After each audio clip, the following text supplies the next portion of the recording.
Looking for these better days. It is Tuesday, March 10th. I'm Scott Seidenberg. Here's what you need to know to make today a better day. An NFL free agent frenzy yesterday. We'll update you on all the moves as well as the moves in the market after players found new homes. And in the NBA, SGA setting another record-setting streak. We'll talk hoops coming up as well. College basketball conference tournament week in full swing. Mackenzie Rivers joins me on this episode of Better Day, presented by FanDuel. And we start in the NFL, where it was a free agent frenzy yesterday. And let's break down some of the biggest moves. Why don't we start self-serving for you, Mackenzie, with the San Francisco 49ers, who acquire future Hall of Fame wide receiver Mike Evans. So Mike Evans leaving the Tampa Bay Bucks. He gets a 3-year deal up to $60.4 million with the 49ers. What does this do for San Francisco this year? Let's talk about what this does for Mike Evans. Best possible landing spot for Mike Evans. 3-year deal that probably takes us to the end of his career. But what is he great at? Possession, receptions. What is he maybe not great at this point in his career? And that's just longevity, staying on the field, being that age, taking those hits. You don't want to do it. No better place, Christian McCaffrey, George Kittle, the list goes on to spread the wealth around. So breaking news, DraftKings has come out with win totals. And to put it in Mike Evans' perspectives, he goes from a team going to be 500, Buccaneers 8.5 or so, to one of the Super Bowl favorites, 49ers, with an over-under of 10.5. Give me the over at plus money.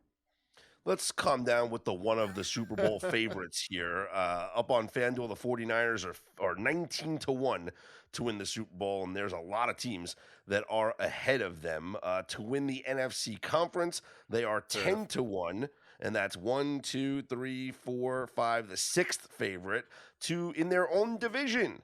In the NFC West, the 49ers are not the favorite. They're not the second favorite. They are the third favorite at plus 340. The Seahawks and the Rams are above them. So let's cool it with the Super Bowl favorite stuff. But great move, I think. Great move for Brock Purdy. Great move for the 49ers. Elsewhere, a move that could have some draft implications, Mackenzie, is Super Bowl MVP Kenneth Walker is going to join the Kansas City Chiefs.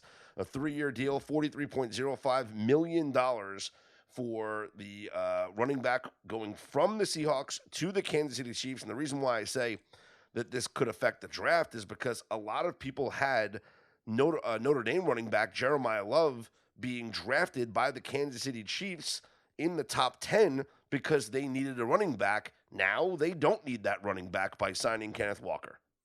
Yeah, they surely don't. They've experimented in the draft with running backs, Clyde Edwards-Helaire notably, and now I think it's now in vogue to pay for a little bit of veteran production. We've seen the better teams do it. I think it's a good sign for them. Kansas City Chiefs, pretty much the same win total as my 49ers, over under 10.5. Well, the Seahawks didn't exactly lose everybody. They did retain Rashid Shaheed. So he gets a big deal. The speedster, I'm sure they'll find a way to. He'll be traded to the Raiders to rejoin Kubiak midseason. You heard it here first. I mean, can he do that? Can you do that with a player that you just signed? I don't know. I don't know what the CBA rules are, but that would be interesting. Well, speaking of the Raiders, they have spent some money, Mackenzie. So the Raiders, they signed free agent center Tyler Linderbaum. He gets a 3-year, $81 million deal, $60 million guaranteed. He is the highest paid interior offensive lineman in NFL history. They then sign wide receiver Jalen Nailor to a 3-year, $35 million deal. And this is also in moves that they made on defense to bring in linebackers Quay Walker, Nakobe Dean, and defensive end Kwity Paye. Boy, the Raiders are going out there spending some money. Like to see it.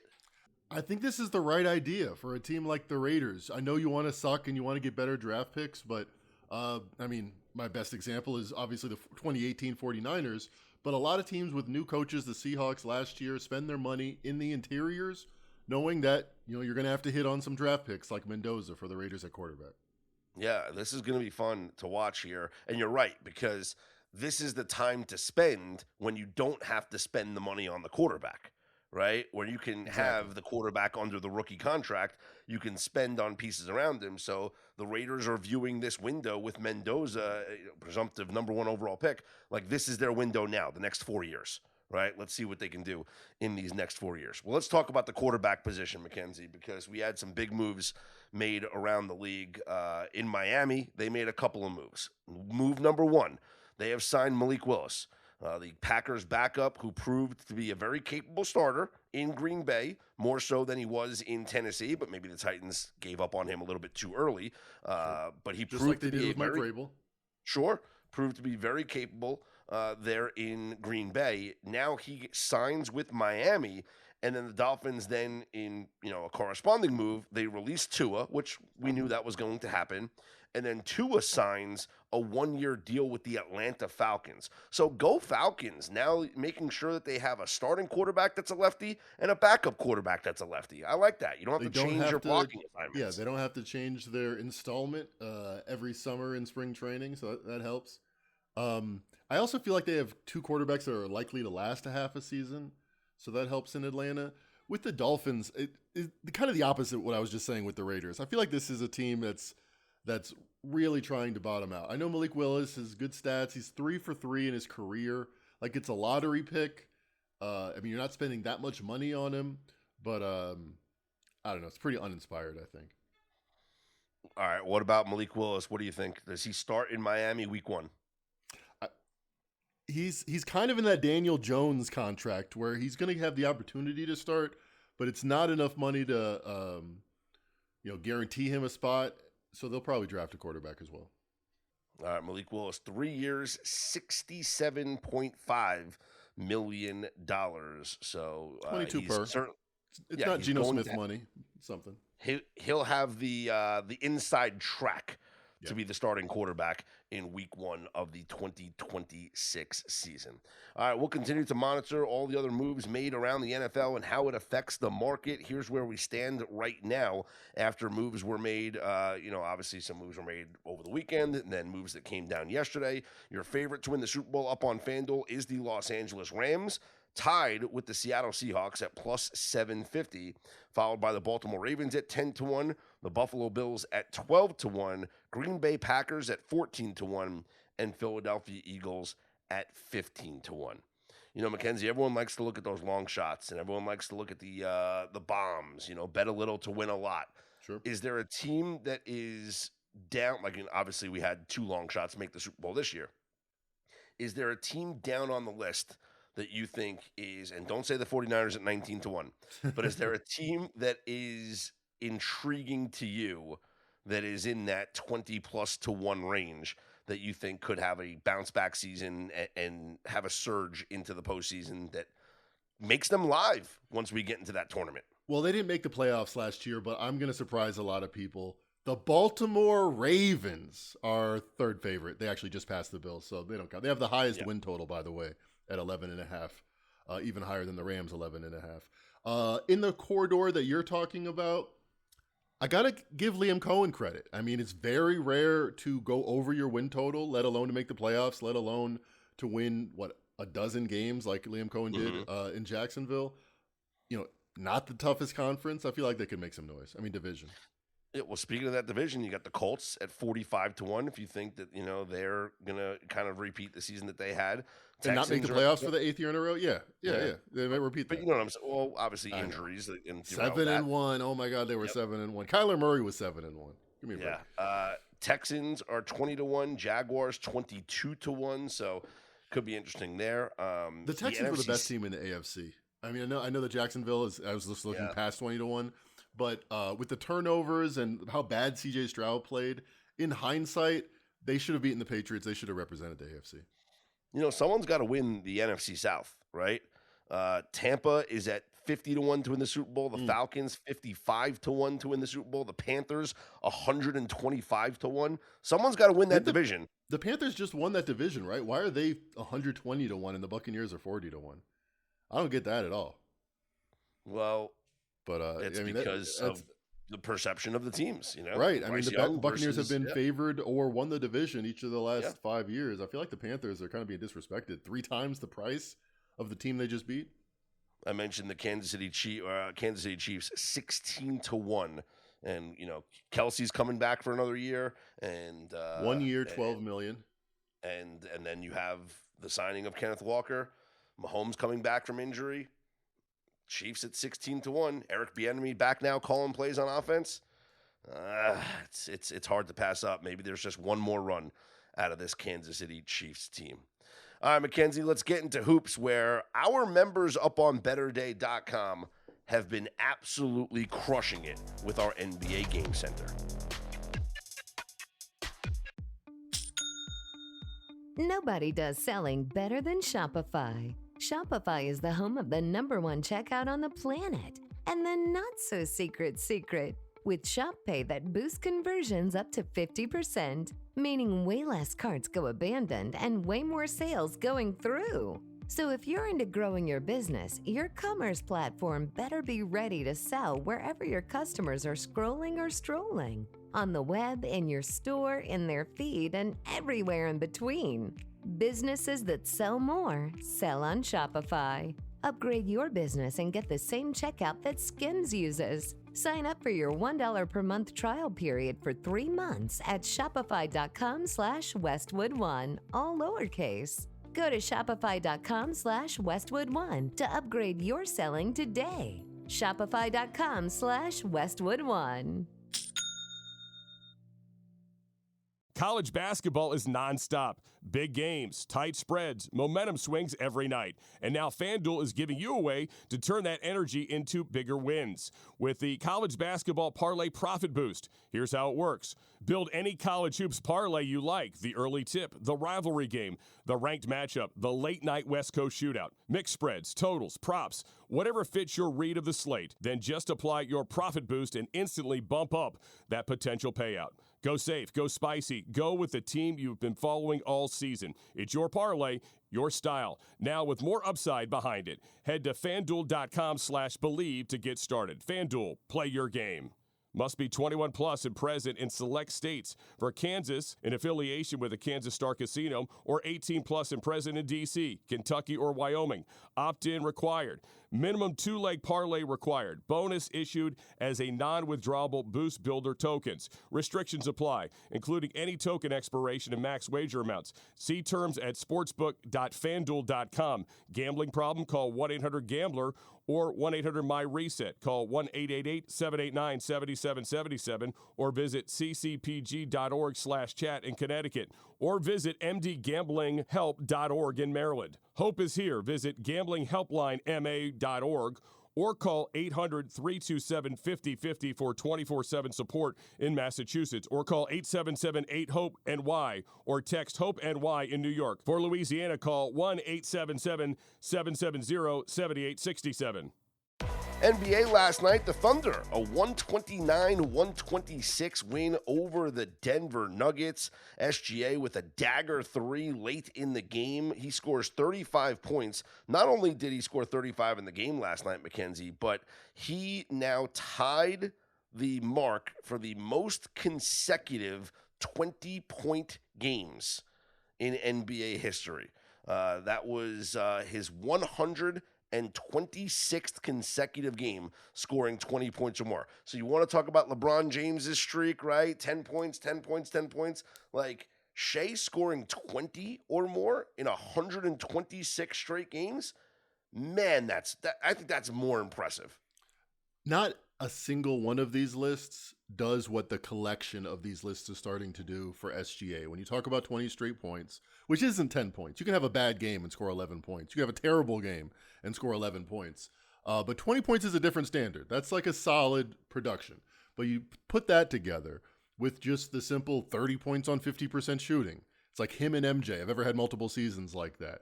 If you do that with getting more than 2 steals or blocks in any game, again, only him and MJ. If you think about repeating his MVP, winning a championship, he's checking all the marks of a bona fide all-time great player. And Jokic had 9 points in the final minute. SGA had 6 points in the final 14 seconds, including 2 fadeaway threes, step back threes that looked like and felt like at the time they were the clinching dagger three. One ended up being that. So I'm going to make a statement here. I've been kind of pussyfooting around it of saying dunks and threes has put them 1 and 2 the last couple of years.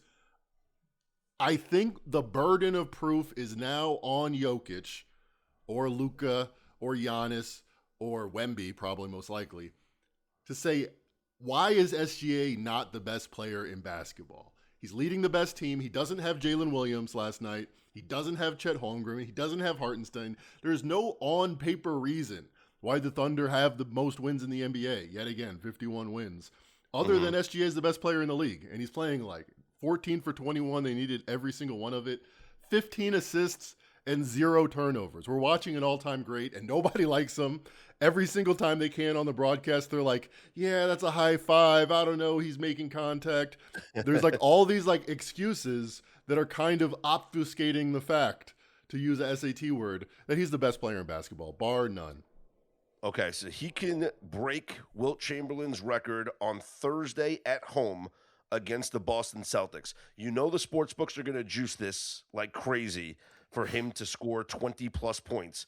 What would you lay, Mackenzie, that SGA scores 20 points on Thursday?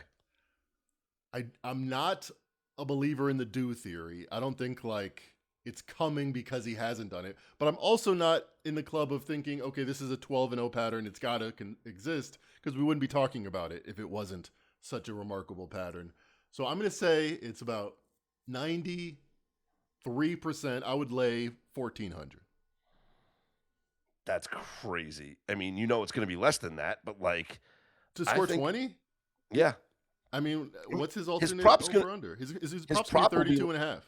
Yeah, I was about to say 30-something and 32.5, 33.5. But like, I mean, honestly, like, I kind of agree with you. Like, it will be like those, you know, like it should be that priced, but you know it's not going to be.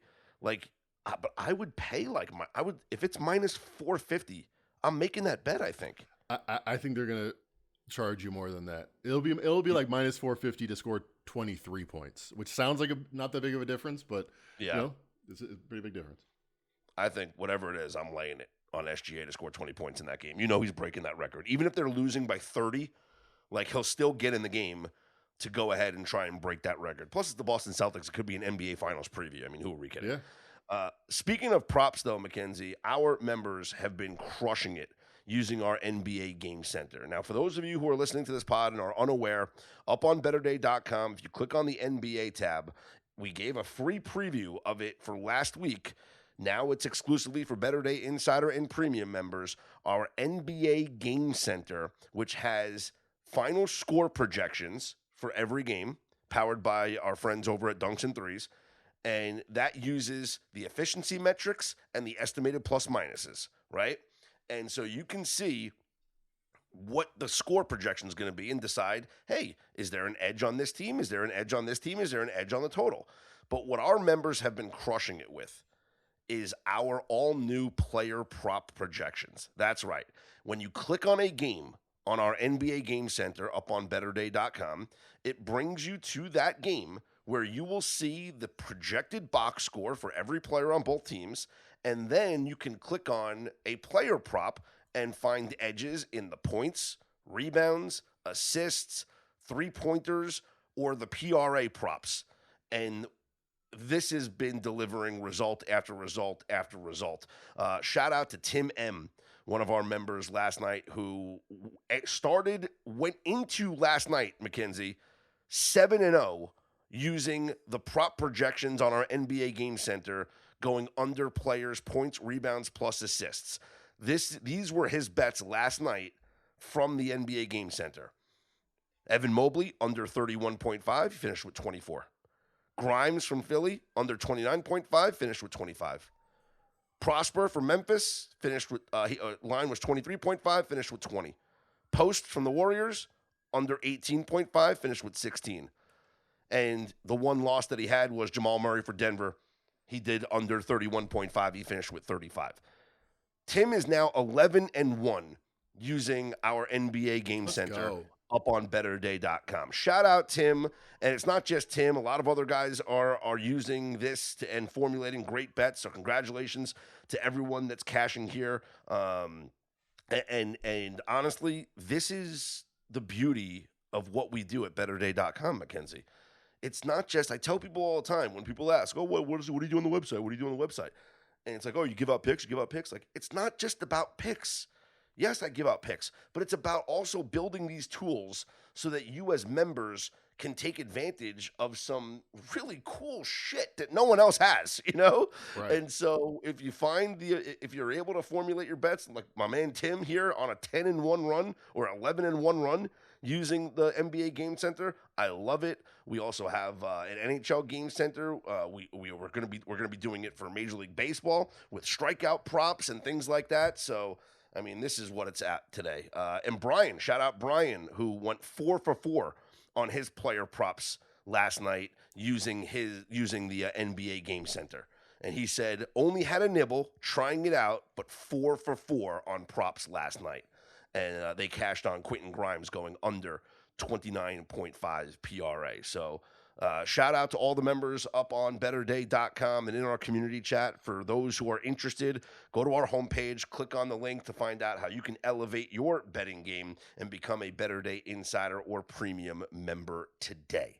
Let's take a look at the NBA schedule for tonight, Mackenzie, and we'll run through the odds courtesy of our friends over at the FanDuel Sportsbook. And we'll start with the Memphis Grizzlies at the 76ers, where Philadelphia is laying 5.5 at home. Washington visits Miami. Miami a 15.5-point favorite. Detroit at Brooklyn. Detroit a 14.5-point favorite. They have not looked good lately, but this is a case where, Mackenzie, it's that immediate revenge. Not immediate, but it's almost immediate revenge. They cannot lose to Brooklyn again, right? I think they can. The model loves the Nets here. If you just look at the fact that the Pistons have been pretty lucky shooting the ball, them and their opponents, despite their losing streak, that's a really bad sign.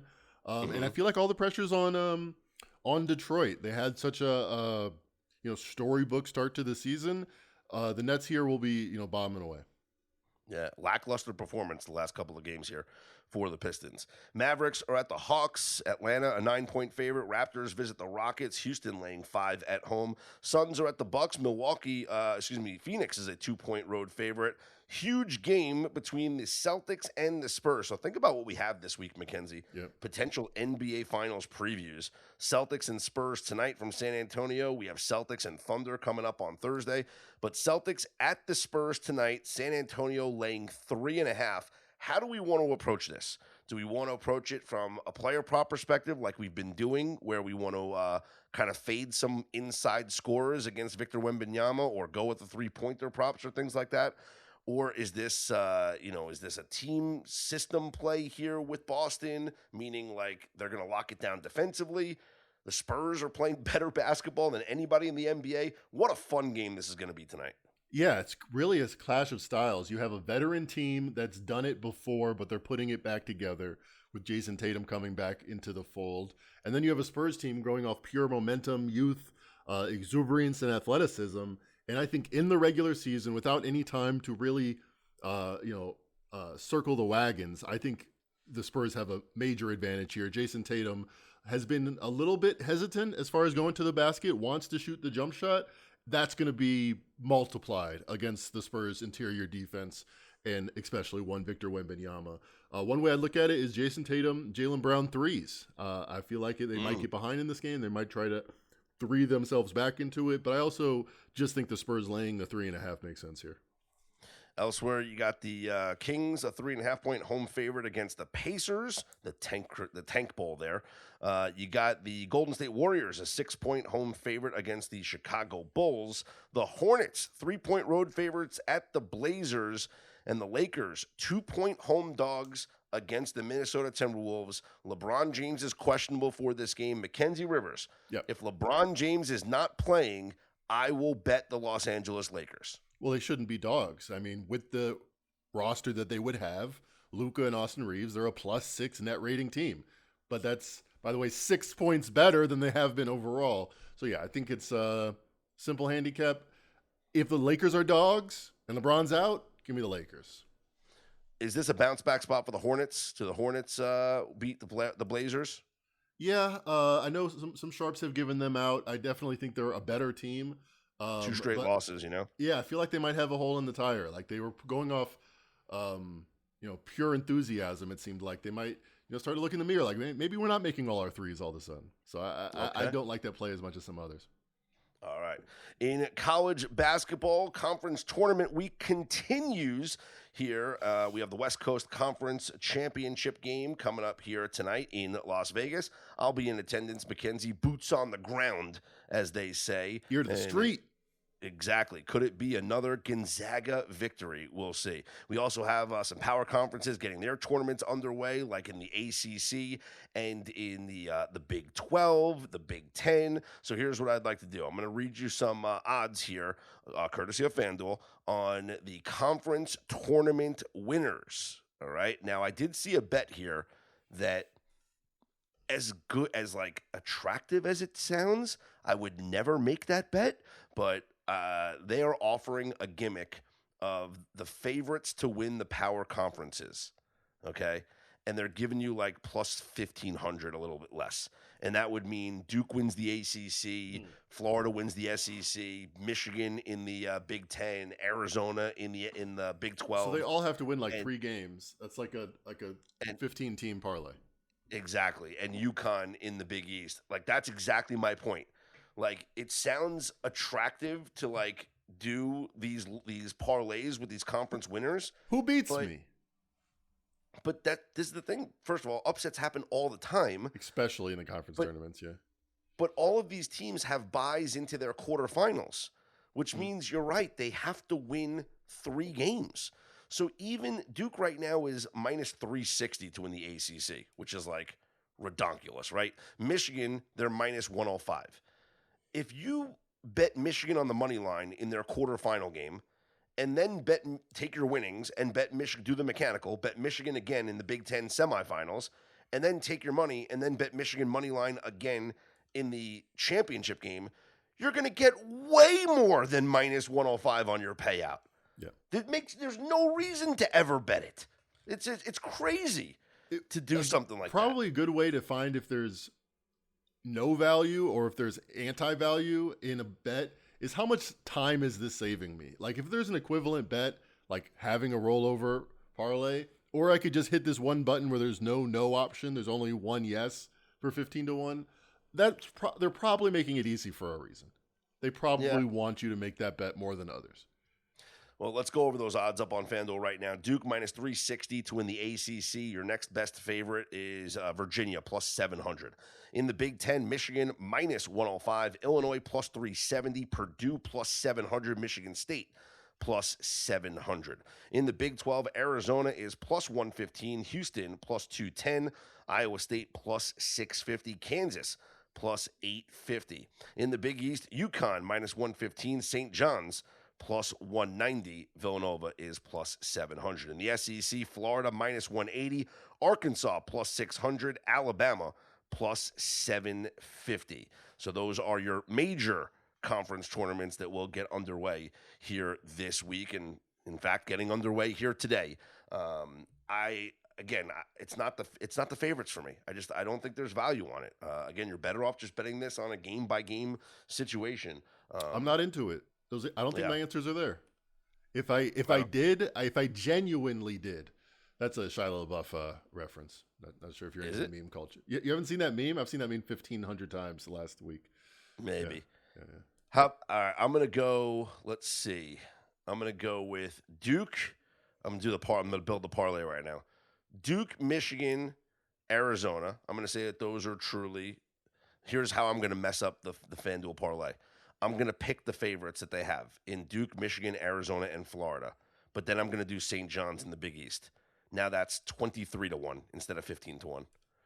By the way, it's plus 734 if I just do those 4 teams, the top 4 teams.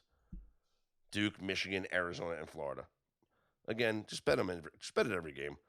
There's going to be an upset. Someone's going to win. Alabama's going to win the SEC. Something's going to happen, But for sure. I still think those 4 teams are on the one line no matter what happens in these conference tournaments.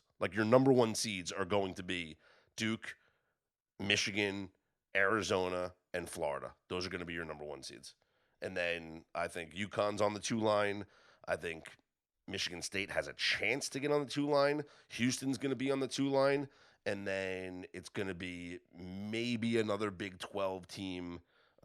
Maybe, if somebody has a good run and upsets Florida in the SEC, they can get on the 2 line, like Alabama or something.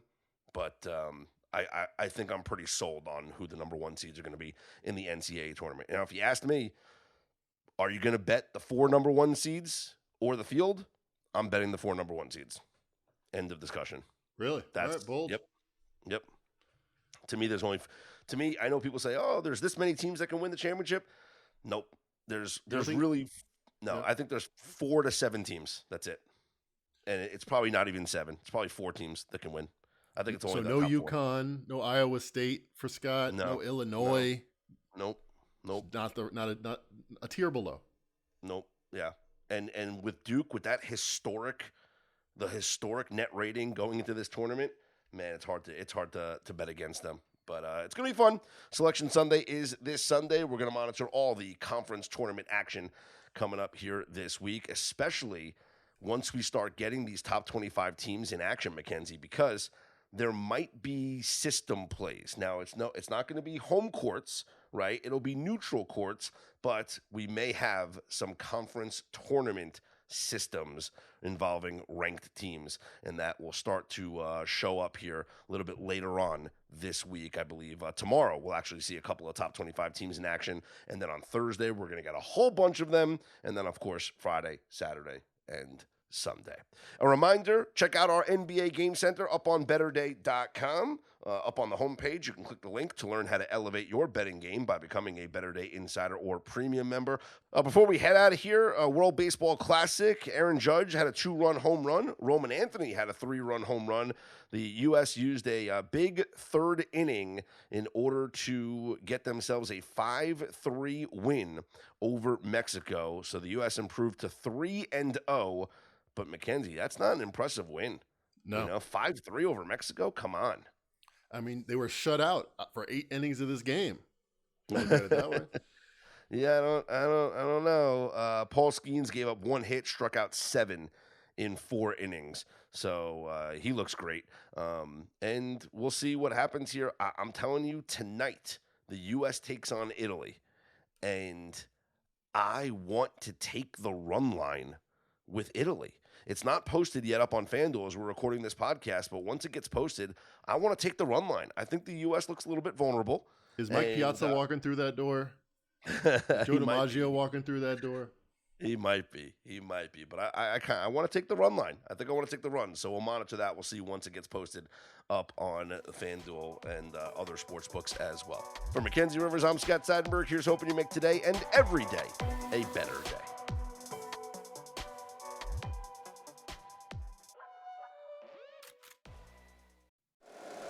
If you like the show, please take a moment to rate, review, and subscribe. It really does help the show to grow. Thank you for listening.